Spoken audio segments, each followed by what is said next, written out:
The Coca-Cola splashed across his frail shoulders, soaking into the old brown jacket he had worn for years. The sticky liquid dripped down onto the cracked pavement, glistening under the cruel sunlight. Around him, laughter echoed, loud, careless, and cruel. The group of young men, all in their late teens, couldn't stop chuckling as they recorded the moment on their phones.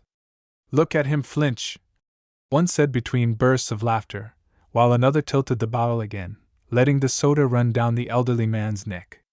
The old woman beside him tried to wipe it away with trembling hands, her eyes filled with tears she couldn't hold back any longer. On the side of the road, a little girl, no more than 7 years old, cried uncontrollably, her voice breaking as she pleaded for them to stop. But the laughter only grew louder. If you believe that kindness, respect, and second chances still matter in this world, please take a moment to like this video, share it, and subscribe to Kindness Corner, where we keep humanity alive through real powerful stories like this one. The elderly couple's names were Harold and May Thompson. They had been married for 53 years, living quietly in a small suburban neighborhood where everyone used to wave when they passed. Harold had once been a carpenter. May had spent her life teaching children how to read. But that afternoon, they sat broken on the curb, drenched in humiliation, while strangers mocked them. They had been returning from the local grocery store where they bought a small bag of bread, milk, and canned soup. When they paused to rest on the curb, the group of young men noticed them and decided to make them the subject of their funny video.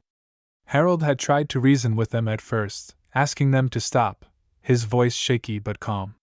He wasn't angry, just tired. "Please, son. We mean no harm," he had said. But kindness doesn't always reach hardened hearts. One of the boys, tall, in a black t-shirt and backward cap, smirked and shook the Coca-Cola bottle before pouring it over Harold's head. His friends erupted in laughter. One even crouched to take a better video angle as May began to cry softly beside her husband. A few feet away stood Leah, a small girl with tear-streaked cheeks and trembling hands. She was the neighbor's granddaughter visiting for the day. When she saw what was happening, she ran out from her front yard, shouting for them to stop. She stood in front of Harold and May, spreading her tiny arms as if her little body could shield them from cruelty. "Please stop!" she screamed, her voice cracking. But instead of stopping, one of the boys laughed and recorded her too, saying, "Look, the little hero's crying." None of them noticed the figure walking toward them in the distance. Ethan Thompson, Harold and May's only son, had returned home from a long deployment overseas. A Navy SEAL for over a decade, Ethan had seen war, the kind that leaves scars deep in the soul. He had seen men crumble, civilians cry, and entire cities burn. But nothing prepared him for this, for the sight of his aging parents being humiliated on a quiet suburban street, while strangers filmed and laughed. He had planned to surprise them with his visit that afternoon. He hadn't been home in almost 2 years.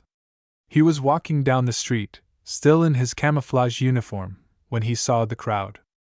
At first, he couldn't believe what he was seeing. Then, as realization hit, his body tensed. His heart pounded in his chest, not from fear, but from a storm of emotions he could barely contain. He slowed his pace, his boots crunching softly on the pavement, eyes locked on the scene ahead. The sunlight glinted off the metal tag on his vest. Each step carried the weight of restrained fury. The laughter died first. One of the young men noticed him approaching, tall, broad-shouldered, eyes cold and unwavering. Ethan didn't have to raise his voice. His presence alone made them step back. "What's funny?" he asked, his tone steady but sharp enough to slice through the air. No one answered. The boy holding the bottle dropped it, the last of the soda fizzing at his feet. The others exchanged nervous glances, unsure whether to run or apologize. Ethan walked right past them and knelt beside his parents.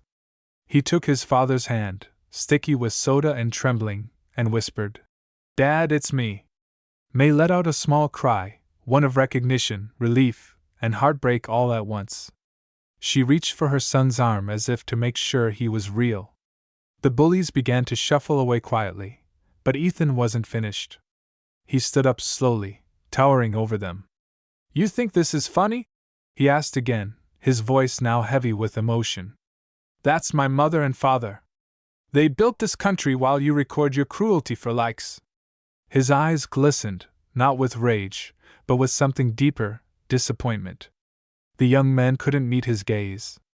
The one who poured the soda finally muttered, We were just joking.